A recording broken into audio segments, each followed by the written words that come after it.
In this video, I'll be showing how to use the if function. It's a very powerful tool in Excel. And in order to use a if function, we need to compare something. So for an example, let's say if the store manager wants to find out if there's a price reduction for these clothing products. So in other words, we need to compare the current price from the original price. If there's any changes, if the price has listed down, and then we want to output the word markdown. If not, we want Excel to output the word regular. So in this scenario, we can use the if function. In order to open the if function, we press equal sign if open bracket, and the logical test is that is B3 equals C3. In other words, is the value in B3 equals in value in C3. In that case, we need Excel to output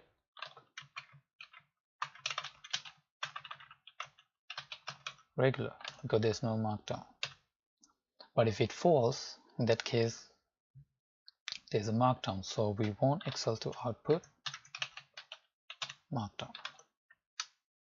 And in order to close the formula, we have to type the closing bracket. So I just want to let you know that when we're using if function, and if we want the Excel to output word, we need to put the word in quotation marks. But if you're using numerical values such as 0 or 1, we don't need the quotation mark. So press enter to complete the formula, and you can drag this down, and we can see there's a price reduction for polos.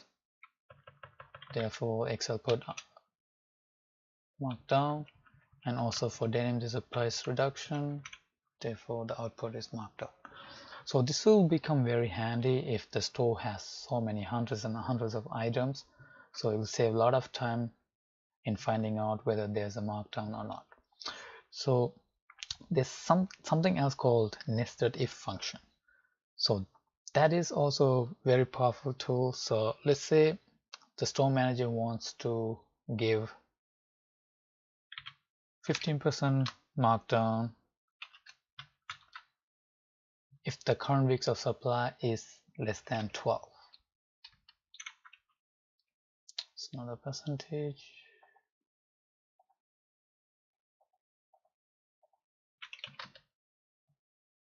And if the current weeks of supply is 16 or less, the store manager wants to give a markdown of 25%.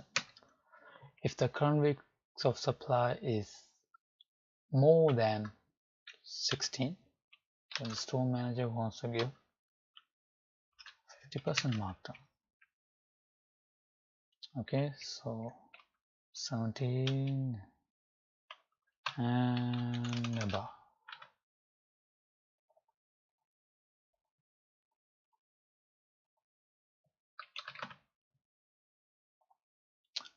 So in order to open the if function, again we press equal if, type if and open bracket, and the logical test is if the current weeks of supply for a clothing item is less than 12, the store manager wants to give a 15% markdown. Okay, so that's the value if true. Now, to enter the value if false, we have another two more criteria.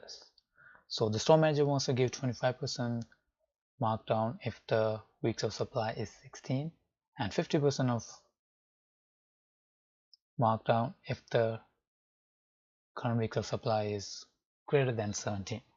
So we need two more if function. That's why we call it a nested if function. There's an if function within the if function.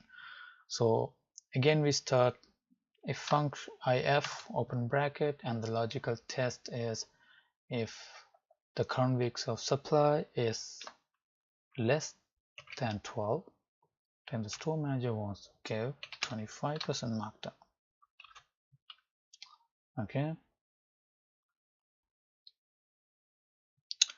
and comma to move on to the next argument value. So what if it falls? In that case, the store manager wants to give 50% markdown.